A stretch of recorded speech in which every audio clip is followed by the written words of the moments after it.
अमीर बेटी का सौदा। अमीर बाप की बेटी शिल्पी को मुकेश पसंद होता है, लेकिन दोनों के बीच हैसियत की दीवार खड़ी होती है।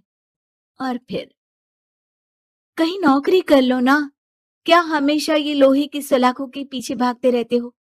कितनी मेहनत करते हो। शिल्पी, नौकरी से कुछ नहीं होगा। तुम लोगों की हैसियत तक पहुंचना है तो अपना ही बिजनेस करना पड़ेगा, वरना तुम्हारे पापा किसी और से तुम्हारी शादी करवा देंगे। अच्छा, ऐसे किससे करवा देंगी? मैं तो तुमसे ही शादी करूंगी। बोल दिया तो बोल दिया, बस। मुकेश उस बेचारी को समझाता भी तो क्या। दुनिया के रीति रिवाजों से काफी दूर थी शिल्पी। भले ही बड़े बाप की बेटी, लेकिन सादगी इतनी कि क्या कहना। बेटा शिल्पी, कल तुमको देखने लड़के वाले आने वाले हैं, तैयार रहना। मैंने तुम्हारी माँ को समझा दिया है। घर के सारे नौकर चाकर को वो समझा देगी कि स्वागत कैसे करना है। कैसी बात कर रहे हैं पापा? मैं तो मुकेश से प्यार करती हूँ, उसी से शादी करूंगी। मैंने आपको बताया था ना। मुकेश किसका बेटा है? वो स्टील किंग सिंघानिया का, या वो जो बड़े ज्वेलरी वाले हैं मेहता, उनका? नहीं नहीं पापा, अ, वो अपना ही काम करता है, लेकिन एस्टेब्लिश नहीं है अभी। पापा, वो आपके पास तब आएगा जब कुछ बन जाएगा। आप प्लीज थोड़ा सा वक्त दे दीजिए। पिता को शिल्पी की बात पर गुस्सा आ जाता है। वो उससे कुछ नहीं कहते और शिल्पी की माँ के पास जाते हैं। ये संस्कार देकर बड़ा किया तुमने शिल्पी को, और कैसे मैं किसी भिखारी के साथ उसकी शादी कर दूं?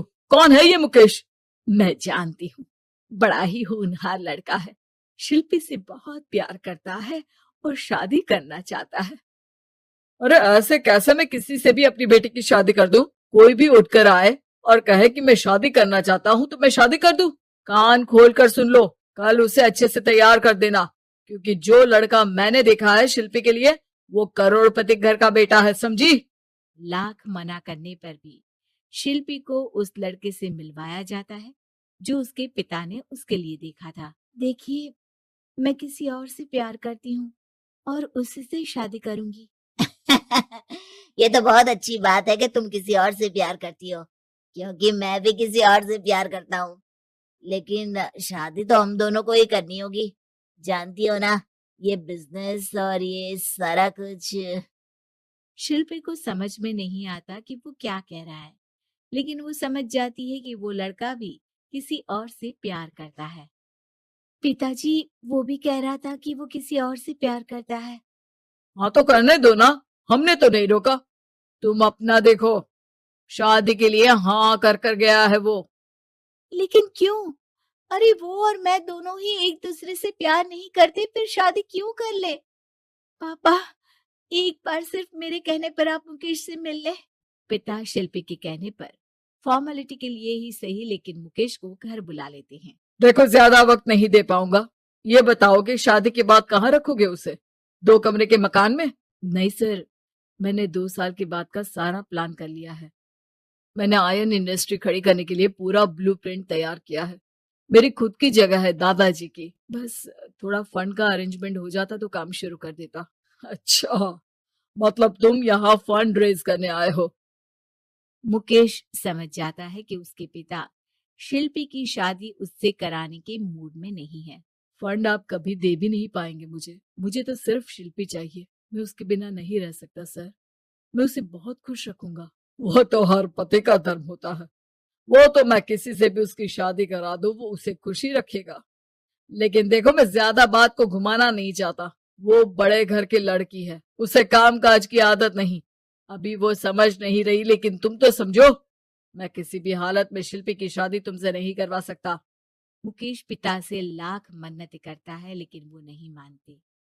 शिल्पी की शादी उस अमीर लड़के से हो जाती है। शादी के बाद क्या हम लोग मेरी माँ के घर चले? मुझे उन लोगों की बहुत याद आ रही है। हाँ हाँ, जाओ जाओ। वैसे भी आज मैं अपनी गर्लफ्रेंड के साथ मसूरी जा रहा हूँ, तुम जा सकती हो। कैसी बात कर रहे हैं?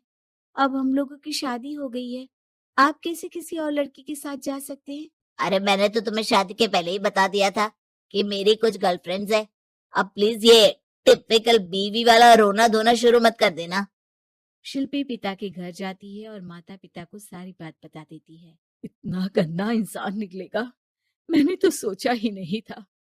अरे क्यों कराई मेरी फूल जैसी बेटी की शादी ऐसे घर में। और तो क्या हो गया, शुरू शुरू में हर घर में ऐसा होता है, धीरे धीरे ठीक हो जाएगा। और वैसे भी उन लोगों के साथ हम लोगों की एक बड़ी डील फाइनल हुई है, समझी। उन लोगों से रिश्ता बनाकर रखो, तभी पैसों की बारिश होगी। पापा, अब समझ में आया कि आपने मेरे साथ ऐसा क्यों किया। मुकेश आपके सामने गिड़गिड़ा कर गया कि वो मुझे बहुत खुश रखेगा, लेकिन आपने मेरी शादी एक ऐसे लड़के से करा दी जो किसी और लड़की से प्यार करता है और शादी सिर्फ समझौते के लिए कर रहा है। पापा, मैं जा रही हूँ, लेकिन इस घर में कभी पैर भी नहीं रखूंगी। आपने मुझे सामान की तरह इस्तेमाल किया। माँ शिल्पी को बहुत रोकती है, लेकिन वो एक नहीं सुनती। कुछ समय बाद, शिल्पी, मुझे नहीं लग रहा कि अब हम दोनों के बीच ये शादी और रह पाएगी। मैं किसी और से शादी करना चाहता हूँ। वैसे तुम परेशान मत हो ना, तुम्हारे पापा के साथ हम लोगों की डील जो चल रही है ना, वो नहीं रुकेगी, क्योंकि तुम बहुत अच्छी लड़की हो। ठीक है, मैं जा रही हूँ, तलाक के पेपर में साइन करके।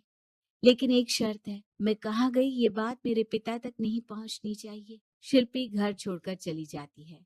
वो एक नौकरी करती है और अपना जीवन खुद संभालती है। लेकिन एक दिन, शिल्पी जी, आपसे मालिक मिलना चाहते हैं। अब मुझसे क्यों?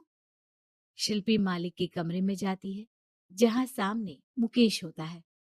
अरे आपको देखकर बहुत खुशी हुई, बहुत बड़े आदमी बन गए।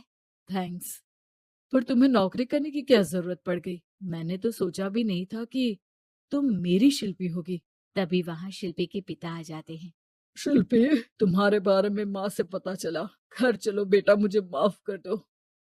मुकेश, मैं यहाँ अपनी कंपनी के काम के लिए आया हूँ। तुम्हारी कंपनी की डील अगर हमें नहीं मिली तो हम बर्बाद हो जाएंगे। वैसे अब तुम चाहो तो शिल्पी की शादी मैं तुमसे कराने को तैयार हूँ। बस करिए पापा, ये क्या सौदा लगा रखा है आपने। जिस कंपनी से आपकी डील हो, अपनी बेटी की शादी उसी के घर करा देते हैं। शिल्पी मुकेश से माफी मांगती है और वहां से जाने लगती है कि मुकेश उसे रोक लेता है। रुको शिल्पी, ये सब कुछ तुम्हारे लिए है।